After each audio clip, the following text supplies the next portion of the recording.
Добрый вечер, уважаемые телезрители. В прямом эфире информационная программа «Новости», в студии Тойр Пиров. Сегодня основатель мира и национального единства, лидер нации, президент Республики Таджикистан, уважаемый Эмомали Рахмон, принял участие и выступил на сессии Совета коллективной безопасности ОДКБ, которая прошла в режиме видеоконференции. В работе сессии также приняли участие премьер-министр Республики Армения Никол Пашинян, президент Республики Беларусь Александр Лукашенко, президент Республики Казахстан Касым-Жомарт Токаев, исполняющий обязанности президента, председатель Жагарку-Кенеша Кыргызской Республики Талант Мамытов, президент Российской Федерации Владимир Путин, генеральный секретарь Организации договора о коллективной безопасности Станислав Зась, а также председатель парламентской ассамблеи ОДКБ, председатель Государственной Думы Федерального собрания Российской Федерации Вячеслав Володин.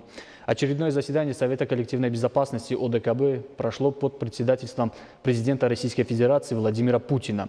Для рассмотрения на сессии в повестку дня были включены вопросы международной безопасности, дальнейшего повышения эффективности деятельности организации, хода реализации ранее принятых решений Совета коллективной безопасности, а также вопрос о приоритетных направлениях деятельности ОДКБ в предстоящий период председательства Республики Таджикистан в организации. Также были обсуждены пути развития и укрепления межпарламентского сотрудничества государств, членов Организации договора о коллективной безопасности.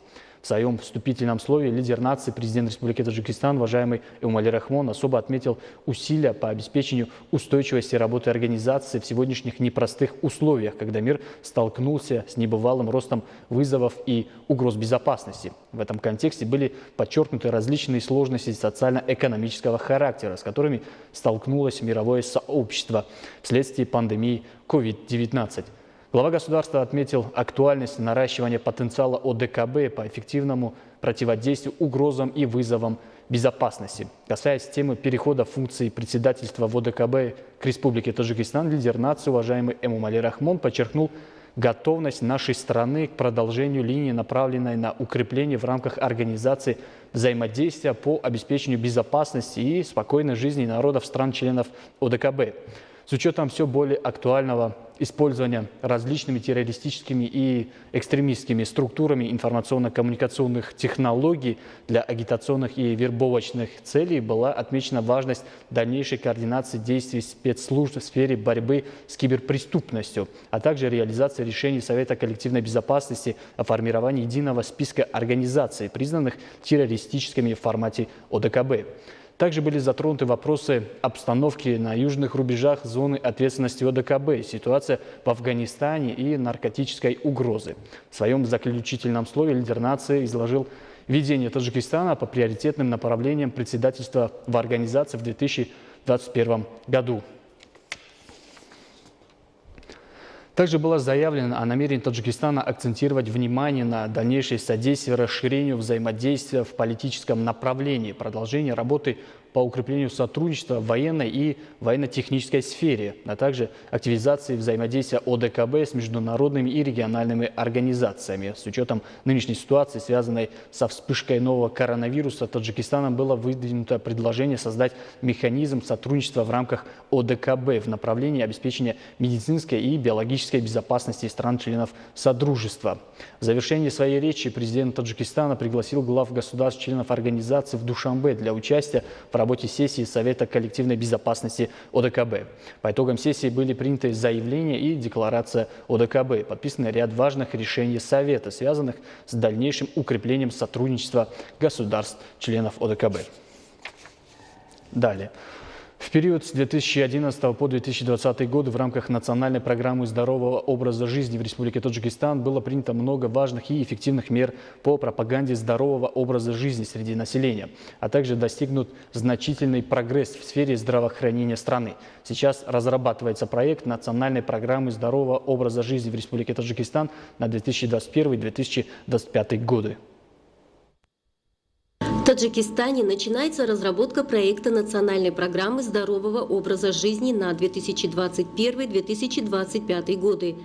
Такое поручение в ходе очередного заседания правительства республики, состоявшегося 27 ноября этого года, было дано президентом страны, лидером нации Эмомали Рахмоном. Документ предполагает разработку мер, направленных на усовершенствование механизма профилактики заболеваний и пропаганду здорового образа жизни среди населения на основе партнерства с обществом и повышения ответственности за собственное здоровье и здоровье окружающих. В Таджикистане, особенно в столице, практически во всех дворах построены спортивные площадки, на которых и дети, и взрослые могут заниматься спортом, подвижными играми и выполнять физические упражнения. В стране за последние пару лет построено огромное количество спортивных объектов, в том числе суперсовременный дворец тенниса и комплекс водных видов спорта, где можно проводить международные соревнования и даже Олимпийские игры. По данным Всемирной организации здравоохранения, если бы население мира было более активным, можно было бы предотвратить до 5 миллионов случаев смерти в год.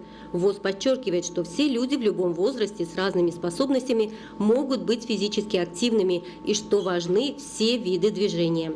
В соответствии с новыми руководящими принципами для всех взрослых людей, включая людей с хроническими заболеваниями или инвалидностью, рекомендуется как минимум 150-300 минут еженедельной аэробной активности, а для детей и подростков в среднем 60 минут в день.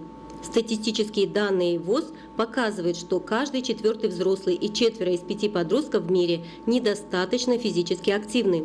Регулярная физическая активность имеет ключевое значение для профилактики и содействия лечению сердечно-сосудистых заболеваний, диабета 2 типа и рака, а также для уменьшения симптомов депрессии и тревожности, замедления снижения когнитивных способностей, улучшения памяти и укрепления здоровья мозга. Физическая активность имеет решающее значение для здоровья и благополучия. Она может способствовать продлению и улучшению качества жизни.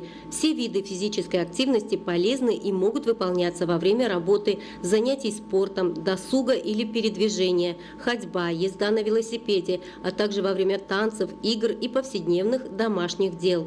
Напомним, что в Таджикистане уже многие годы президент страны Эмомали Рахмон призывает население к здоровому образу жизни. В итоге, благодаря принятым мерам по искоренению вредных привычек, резко снизилось число курящих, употребляющих алкоголь, страдающих ожирением граждан страны. В 2018 году Всемирная организация здравоохранения вручила медаль президенту Таджикистана Эмомали Рахмону за обеспечение здорового образа жизни населения страны.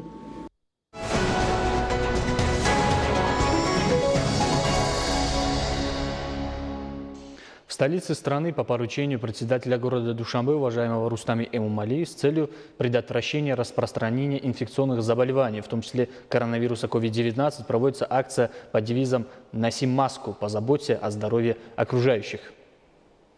Перед началом проведения разъяснительных работ среди населения на улицах столицы в парке Куруши-Кабир представители соответствующих городских структур встретились с руководителями рабочих групп по предотвращению распространения заболевания COVID-19. В ходе встречи были даны конкретные указания по правильному проведению разъяснительных мероприятий. Сотрудники исполнительного комитета Народной демократической партии Таджикистана в Душанбе совместно с исполкомами 4 районов столицы проводят акции по девизам «Не ходи без маски, подумай о здоровье окружающих», на которых объясняют населению важность соблюдения личной и общественной гигиены с целью предотвращения инфекционных заболеваний. Наблюдения показывают, что несмотря на усиление мер против второй волны инфекционного заболевания COVID-19 и повсеместное внедрение информационно-просветительских мероприятий в столице, все еще есть люди, которые не следуют правилам, принятым штабом по предотвращению COVID-19. Представители инициативных групп также бесплатно выдавали защитные маски тем, у кого их не было в наличии.